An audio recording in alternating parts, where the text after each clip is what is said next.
What's up, everybody, and welcome to the Early Edge. We've got a great show for you today, a great Monday show. Let's get Saturday out of the way first, though. How did we do on Saturday? This looks very good. Mackenzie Brook leading the team in the hosting role, and with the picks going 2-0, we go 4-1 overall. That's coming off a 4-2 day on Friday. So a couple of good bounce back days from what was a very underperforming week. That's the only way I can say it. We had a couple of days that we were not very good. Nice bounce back there. Moshi, I see you in the chat. Nick, Michael Brooks, Bradley Jacobs, Big Cheesy, Matt, Taylor Dutton, Dan Cummins. Thank you for being in there. Jason Pogwist, I see you. Everybody, hit the like button if you could. Like I said, we've got a great show, and we got to lead off. There's a lot of U.S. Open in the chatter. Let's bring in the stars of the show because we got to lead off with what happened yesterday. We're not going to spend a lot of time here because this is a picks show after all. And by the way, Amags will be joining us in just a second. First of all, Buckets, let me ask how you're doing. I was hoping you were going to have the top button there. You're so close. How are you today? I am doing okay. I even did that in the pre-show because I was practicing putting it on because this button's kind of difficult to get. So I practiced, but forgot to do it. I'm doing well. We've still got Euros going on today. And I think after even though they won the disappointing win from England yesterday, everyone's ready for some more exciting matches this afternoon, Sia. Yeah, and I know you've got two official picks coming up. Larry, I got to start with you because of this panel between Amags, Buckets, and yourself. It's me and you that watch the golf, if you will. Your quick reaction. Listen, I mean, let me set the table here. I've been pretty cold in the outright market, Maestro. I mean, I have not hit outrights. I've had a first round leader here and there, but it's been a pretty cold streak. I put a live bet on Rory about 4 holes in right before he got to the par 5 where he got kind of unlucky. It was plus 200. Bryson wasn't hitting any fairways. He was constantly out of the brush in the wiregrass. I was feeling pretty good about it. Fast forward to the 16th hole, and I'm feeling great about it. And then, of course, I don't know that I've seen a choke job like that in golf in my life, considering it was not back to back, 2 out of 3 holes where he missed a 4-footer or shorter. One was a 2.5-foot putt. Your reaction to Bryson winning and Rory choking? Well, Sia, first of all, it's great to get the late call up this morning to join this show. Psyched to be on with you guys. And obviously, you know golf a lot better than me. But I mean, the one thing that sticks out to me is how come Rory couldn't face the music afterwards? He's not required by the USGA or the PGA, which I think is kind of strange because in other sports, you know, if Luka has a terrible game and walks off and doesn't do media, I believe he gets a fine for that. You're required to talk. He was not required, and he tore out of there. I mean, Dustin Johnson 3-putted from 12 feet to lose a U.S. Open, and he stood there, answered the questions, broke down what happened. I thought I was going here. It rolled there. It just missed. You know, I blew it. So to me, that's the thing that was disappointing is that such a competitor. I know he hasn't won in a decade. I know it has to sting, but that's why you get paid the big bucks to face the music. Yeah, it was tough. Buckets, just to give you some perspective here, it would have been like back-to-back free kicks with no goalie in the net, and you miss both of them. That's the only way. You as a soccer guy, that's the only way I can conceptualize. He had hit Rory McIlroy before missing a 2.5-foot putt, had hit 496 3-foot or shorter putts in a row. Literally, everybody on tour makes those. 496 in a row. Not only, Buckets, did he miss a 2.5-footer, but 2 holes later, he missed a 3.5-footer. These go in every time. It was unbelievable. See, I got to agree with Larry, though. It's important, especially when you're getting paid the big bucks, to face the music and have those conversations. When I go 0-2 on the show, I'm back the next day ready to give out picks. I got to think that's pretty much the same thing, right? Me and him. I mean, Rory McIlroy, Buckets, it wouldn't be the first time you two are uttered in the same sentence. Okay, we move on. Congratulations to Bryson. I've never been a Bryson detractor like everybody else. I knew that was a popular thing to do about 4 or 5 years ago. I've always thought whether you like him or not, he's good for the game. Turns out I was right, and a lot of people were right too. This guy is good for the game, whether you like him or you hate him. He certainly has matured a little bit as well. All right, let's get to, before we get to your official picks, Buckets, real quick. And we have an NBA Game 5 prop later in the show. But Larry, I want to go back to you. Amags, don't worry, I'll get you involved in just a second. I want to go back to you on Game 5 of the NBA Finals. Just real quick, because we don't have an official pick on the side. You can go to SportsLine. There's plenty of official picks there. But on this show, we don't have official pick on the side. Obviously, Celtics got embarrassed in Game 4. They get back home. Does seem like a spot where the Celtics can get their win and get their championship. What are your thoughts on the spread here, 6.5? Yeah, I agree with you. I think they wrap it up. I definitely lean towards the Celtics. I'm not ready to lay the 6.5 right now because, Dallas played great defense in game 4, better defense than they've played all series. Or maybe it was Boston being a little less patient, a little less diligent in their offensive execution because of the situation, up 3-0 in Dallas. And Dallas played free and easy, nothing to lose. They knew the series is over. So let's just give it our best shot and not get embarrassed. I think order is restored, but Porzingis probably not going to be a factor. Maybe he'll play a few minutes. It's unclear right now. So I just don't want to lay it, but I do think they wrap it up.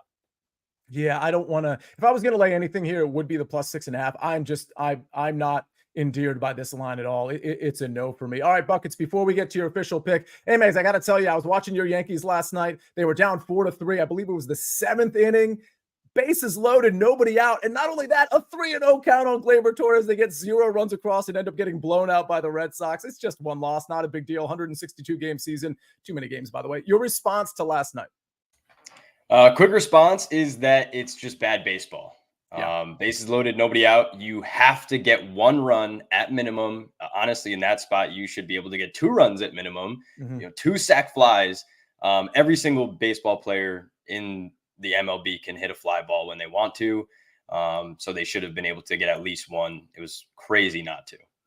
Yeah, by the way, Mackenzie Brooks in the chat. Inside the Lines has you covered with Game 5 picks, plus preview at 1 p.m. Mackenzie, I hope you were in here at the start of the show. I just sung your praises. Good stuff from you, as always, and I'm sure 1 o'clock is going to be excellent as well. All right, we got to get to the picks. Ladies and gentlemen, Buckets, it's Euros 2024. You've got some picks. I'm sure there's picks in the chat. I saw Bradley Jacobs in here. And by the way, Big Cheesy, I'm looking at your picks as well. But Buckets, we need your picks for Euros 2024. See, I don't even need to look in the chat, and I know Bradley will be on the same starting pick that I am. I actually did an article on the SportsLine site, so go check it out, for Slovakia versus Belgium, in which I have 3 picks and a lean on that match. But I'm going to give out one of my favorite picks here on the show. I'm looking at the classic here. Both teams to score is currently priced at -110. I think we are getting last Euros both teams to score prices for this season's Euros. Right now, we've seen 8 matches played in Euros 2024, and both teams to score and over 2.5 have hit in 6 of 8 of those matches. Teams are better offensively, teams seem weaker defensively, and they're playing on German pitches, which tend to be very goal-heavy. Belgium has been the golden generation, and they've failed for the past decade, but this is still a team that has the likes of Romelu Lukaku, that has the likes of Kevin De Bruyne, that have the likes of Lois Openda, that have enough guys to score 2 or 3 goals here. But defensively, they're a little bit weak. And the Slovakia side, who has been free-flowing lately, scoring 5, 6, 7 goals, albeit against weaker teams, this is a team that knows how to counterattack. I'm taking BTTS at -110 all day on that one, because that is a ridiculous line for what we're seeing in this competition. For our second pick, I'm going to the 3 p.m. match between Austria and France. And this is a bit of a trickier one because Austria is known to play very defensively, but it doesn't matter how defensively good you are when you have to play Kylian Mbappe, Olivier Giroud, Antoine Griezmann, some of the best strikers on the planet right now. I am taking Kylian Mbappe anytime goal scorer at +110 because +110 is awful. This is a disrespectful line considering Harry Kane was -135. Mbappe's just too good. He's averaging 0.6 goals per international appearance right now. He's played 79 international games with 47 goals. He has the best ratio since we saw Just Fontaine play back in 1953. I think France get at least 2 goals here. And if you ever think France are going to score 2, you have to take Mbappe, especially at plus odds. Yeah, all I heard was disrespectful on one pick and ridiculous on another pick. Maestro, go ahead. All I heard was Buckets was watching soccer in 1953. Wow. Impressive, right? Yes, we got a Benjamin Button situation going on as we speak. We've got a promo situation going on over at BetMGM, and it's NBA Finals specific. BetMGM, they've got a new NBA odds boost for every game during the finals to sweeten the pot. Receive a 50% boost token for any NBA bet on NBA Finals game days. Must be minimum odds of -300 or greater. Log into the BetMGM app for offer details. Very, very, very good promo there. All right, we've got a very, very, very good message to hear from our partners right now. We need your sports news anywhere. We've got breaking news to bring you. Then get your sports anytime you want them. Big trade news overnight to discuss. Because we know you need sports all the time. A lot of movement in the rankings this week. A legend adds to their legacy. We're bringing you that breaking news right here on HQ. CBS Sports HQ, anywhere, anytime, all the time. We are back on the early edge presented by BetMGM. And Buckets, you've got something. I want to jump in real quick. Willie Nelson asked in the chat, is Belgium still great at scoring? To which Bradley responded that Belgium have scored in 64 of their last 68 competitive matches. So Belgium's taking care of business. I love that. Still love BTTS here. Yeah, I guess that's a yes on whether they're still good at scoring. All right, Amags, speaking of scoring, or maybe the lack thereof, I was looking at this Cardinals-Marlins game as a potential pick. I was going to take, and by the way, I say scoring because the total is only 7 runs. I was going to take, and I'm still considering it, taking the Cardinals -0.5 first 5. Again, it's not something that I have committed to, so take that for what it's worth. But it was something I was at least looking at, and it was partly because I was going to fade Braxton Garrett, but certainly I like the Sonny Gray side of it as well. I certainly, comparing the bats, like the Cardinals over the Marlins. So it's interesting that you have this pick because your pick is at least somewhat aligned with my way of thinking. What's your play today? It does sound like it's somewhat aligned there, and I really don't dislike taking Cardinals -0.5 run on the first 5 today. The one thing I would say about Sonny Gray is he's been a little bit of a different pitcher on the road than at home. So, this is going to take place in Miami. Now, it is a controlled environment rather than being on the road outdoors as well. So a little bit of a change there, but just want to put that little piece out there. But yeah, I'm going to actually fade the other side, the other starting pitcher in Braxton Garrett to go under 17.5 outs. Still at a playable price that I like getting here. And, really in terms of all the 17.5 guys you could think of, the Kevin Gausmans and the Logan Webbs, the guys that are generally always around that number, Braxton Garrett is not one of them. And to trust him, I get it's against the Cardinals offense that's struggling a little bit, especially against lefties. But to get him at 17.5 is, I just think, at least 1 out too high, if not 2 outs too high here. 16.5, maybe I get a little bit of pause, but at 17.5, I like playing the under. And as I mentioned, it's a fade on Garrett, not as much of a play on the Cardinals offense. They've been struggling a little bit. They haven't scored a bunch of runs in recent games. I kind of get why the total is where it is. I think maybe it's a tick too low, but the story is more with Garrett. The 2 main pitches that he throws both show expected stats that kind of are moving in the wrong direction for him, right? So maybe we see some regression there. And those, like I said, it's his 2 main pitches, but he throws a bunch of different pitches. He does try to mix it up. And then when you look at what he's done this season, 1-6 over this line, like it was a 9-inning start that he kind of just dominated, that he got over this number. But beyond that, he hasn't even really been trusted to get into the 6th inning. Only one other start out of those 6 has he even been trusted to pitch into the 6th inning, got pulled before he could finish it. So I think under 17.5 is a good look here. All right, under 17.5. Interesting. Taylor Dutton says Sonny Gray plus Skenes first 5. I've got to play in that Skenes game I'm going to give out right now, except I got to toggle back to Bradley Jacobs and to you, Buckets, because apparently this is a surprise. You would know it more than really anybody other than Bradley Jacobs. You guys are perfectly aligned a lot of times. He says Romania is up 2-0 on the Ukraine, and he says live play, hit that game, both teams to score. Buckets, your response?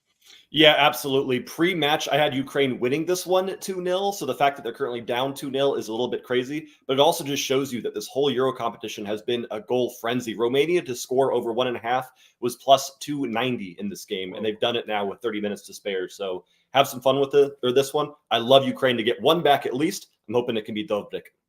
It's so funny because as you were talking, not my name in the chat says, well, it's 3-0 now. Bradley drops the OMG and the are you serious in all caps. At 3-0, don't bet both teams to score anymore right now because Romania is so far ahead. They can sit back, put 11 people in the box and just chill. And Ukraine's hopes might be dashed just a little bit because you're not going to overcome 3 goals. 2 is doable. I'd be careful now with BTTS. Very, very interesting take there. Wow. Landon also says 3-0. 3-0. That's crazy. All right, let's get to that Skenes game because that's where my pick is. By the way, I love toggling back with potential live plays. We got to do some more live shows on the early edge. That'll be really fun, especially getting the chat involved. That's the best part of it. Pirates Reds first 5 under. That's my play. I want to target Skenes. I don't want to take the strikeouts. I'm not a strikeouts prop guy anyway, but obviously like a lot of that stuff is going to be pretty inflated because this guy is really red hot. But Carson Spires on the other side for the Reds, certainly not a hyper talented pitcher. Like this is a walk on at Clemson. He didn't even get drafted in the 2020 shortened COVID draft, if you will, but he's been pretty good. He's a bullpen arm for the Reds. He's been pretty good. Not a ton of experience, but again, you're facing the Pirates here, and I think he can go, even though this is like, technically it sounds like a bullpen game with Spires on the mound. By the way, it's Spires, not Spears. Don't let anybody get away with that. He's been good enough, I think, to limit the Pittsburgh Pirates at home. And then you got Skenes on the other side, who's just been absolutely awesome. So I've got two sets of bats. The Reds kind of calming down from their hot streak a couple of weeks ago. Two sets of bats I'm not really impressed with. One pitcher I'm extremely impressed with, and another that I think is relatively underrated. I'm getting the under 4.5. This was like minus 118 last night, I believe, minus 120. It's now minus 130. It wouldn't shock me at all if this grows to minus 135, especially after this show. But I'm willing to take it even at that. Once you get to minus 140, it's probably a stay away at that point. But I'm taking Pirates Reds first 5 under minus 130. I just really like how this one sets up. So, minus 122 at FanDuel. Okay, Matt dropping some knowledge there. Thank you for that. So you can get better numbers then minus 130, we get minus 122. I'll check BetMGM again to see if they've got it down to that minus 125-ish range. But good stuff there. Amags, your thoughts? You can crush me on this one. Before we get to Larry's picks, are we seeing a lot of runs in Pirates Reds today? I don't think we see a lot of runs. I think, and the question here in the chat from David talk about the strikeouts, I think that's probably where more people have interest. Yep. In that Skenes strikeout total. Look, the last couple times he limped over that number, like right at the end. He needed to get back out there for a 7th inning and get one more out to get you that strikeout last time. Time before that, very similar story. I think now at 8.5, it is inflated, but you're not going to pay minus 190 to bet the under on a guy with this much talent, in my opinion. And you're probably not going to bet the over at 8.5 because the number is not good enough, in my opinion. So I think you just don't play it. Okay, fair enough.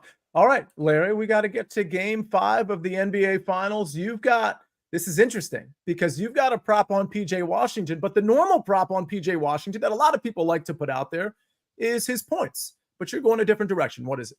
Yeah, I'm going rebounds. I bet this the other night, and it failed miserably. I had him over 6.5 boards. He gets an early foul trouble. It turns into a blowout. He finishes with 2 boards. Well, now they've lowered it to 5.5. The best number I'm seeing right now is on FanDuel. That's where I bet this because this guy had played 36 or more minutes in 8 straight games until that blowout in game 4. Basically, if you look at their rotations, it's always going to be Luka, Kyrie, and PJ Washington getting 35 plus minutes. And then the rest of the guys, they've been mixing and matching. So I just love this spot for him. If he can stay out of foul trouble, he should be on the floor for 35 minutes. And he's gone over this number, 5.5. He's gone over it in 10 of his last 14 games. I think Luka's going to do a ton of scoring. I don't feel as confident in PJ Washington scoring. That's why I'm playing the rebounds. I'm going back to the well, even though it burned me the other night. All right. I love PJ Washington in general. So I can see his points going over. I mean, listen, they're going to need PJ Washington if they're going to be competitive in this game. It can't just be Luka and Kyrie. And Larry, let me just kick it back to you. We think the Celtics are going to win. We think they're going to wrap it up in 5. And you think, if you had to bet it, just for those of you that missed the beginning of the show, you lean to the Celtics side. Did I accurately depict all of that?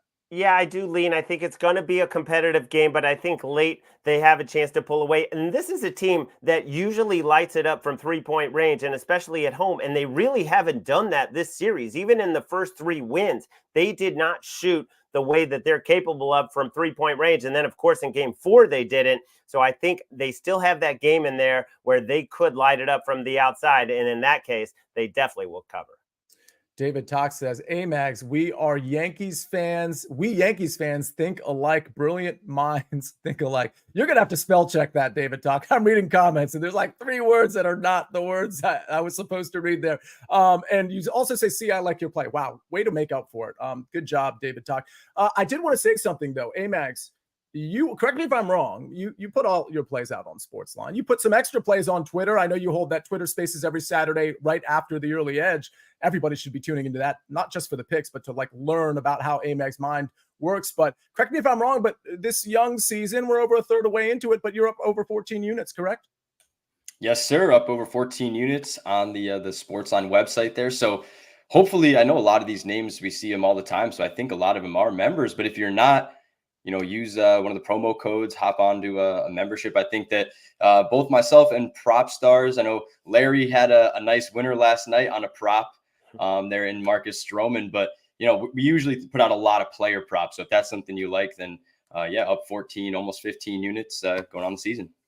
Amags doing my job for me. Promo codes. Let's talk about them. Sportsline.com/join. You get 60% off the annual plan. All you got to do is type in the promo code winners. I think almost everybody in the chat is already a member of Sportsline, but for those of you that are not, just go to sportsline.com/join, type in winners as the promo code. Again, 60% off the annual plan. It's not just Amags picks and Proppies picks. It's everybody's picks. And of course, it's all the analysis and simulations behind it. I'll tell you this, Eric Cohen hit Bryson DeChambeau outright. He put that out on the Early Wedge, our show every Tuesday at 7 o'clock. But also, Mike McClure hit Bryson DeChambeau at a pretty healthy number. I think he went off at 25-1, ultimately 22-1 in some markets. To get those articles, to get those simulations, and on top of that, you get our picks. All you got to do is go to sportsline.com/join. The Early Edge is a very small subset of what we offer at the site itself. All right.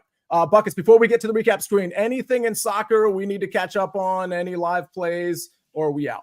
I'll give one sneaky little bet for the live viewers now watching. In that Belgium versus Slovakia match, I'm taking a little bit of a sprinkle on a combo of Kevin De Bruyne to assist to Romelu Lukaku. That's at plus 450. Those two should do everything in this game. So just a little bonus look, a little bit of a long shot for the people watching live. I was literally just going to suggest that exact play. That is so crazy. Speaking of great minds thinking alike.